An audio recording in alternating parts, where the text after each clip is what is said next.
Hello అండి అందరికీ ఈరోజు పాలకూర మామిడికాయ పప్పు చేస్తున్నాను. చాలా బాగుంటుందండి టేస్ట్. ఈ మామిడికాయలు ఎక్కడో తెలుసా, మన షూటింగ్కి వెళ్ళాను కదా నేను, అక్కడ కొట్టుకొచ్చినట్టు అనమాట. మనం కొన్న దాంట్లో కంటే ఇలా ఫ్రీగా వచ్చిన దాంట్లో చేసుకొని తింటే టేస్ట్ చాలా బాగుంటుంది. ఉట్టిగా అండి, నేను జోకు వేస్తున్నాను అంతే, ఏం లేదు.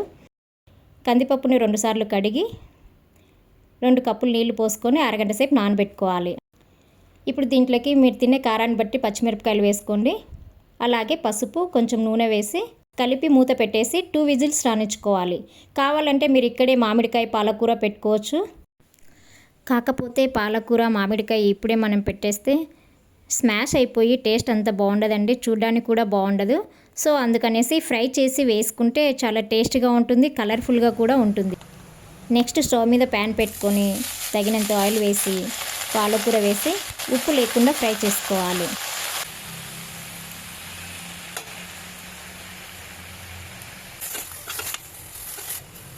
కుక్కర్ మూత తీసి మనం కట్ చేసుకున్న మామిడికాయలు వేసి 1 విజిల్ వచ్చే వరకు ఉడికించుకోవాలి. మనం పప్పులో పాలకూర పెడుతున్నాం కాబట్టి టమాటోస్ వేయట్లేదండి, అలాగే చింతపండు కూడా వేయట్లేదు.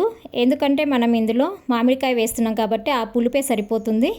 ఇప్పుడు తగినంత ఉప్పు వేసి పప్పును మెదుపుకుందాం. చూడండి, మామిడికాయ ముక్క ఇలా ఉండాలన్నమాట. ఇలా ఉంటే టేస్ట్ చాలా బాగుంటుంది. లాస్ట్లో వేపుకున్న పాలకూరను వేసుకొని మెదుపుకొని పోపు వేసుకోవాలి. అంతేనండి, చాలా సింపుల్గా తయారైపోతుంది ఈ పాలకూర మామిడికాయ పప్పు. వేడి వేడి అన్నంలోకి ఈ పప్పు వేసుకొని తింటే సూపర్గా ఉంటుంది. మళ్ళీ మళ్ళీ తినాలి అనిపించేలా ఉంటుంది. కావాలంటే మీరు కూడా ట్రై చేసి చూడండి.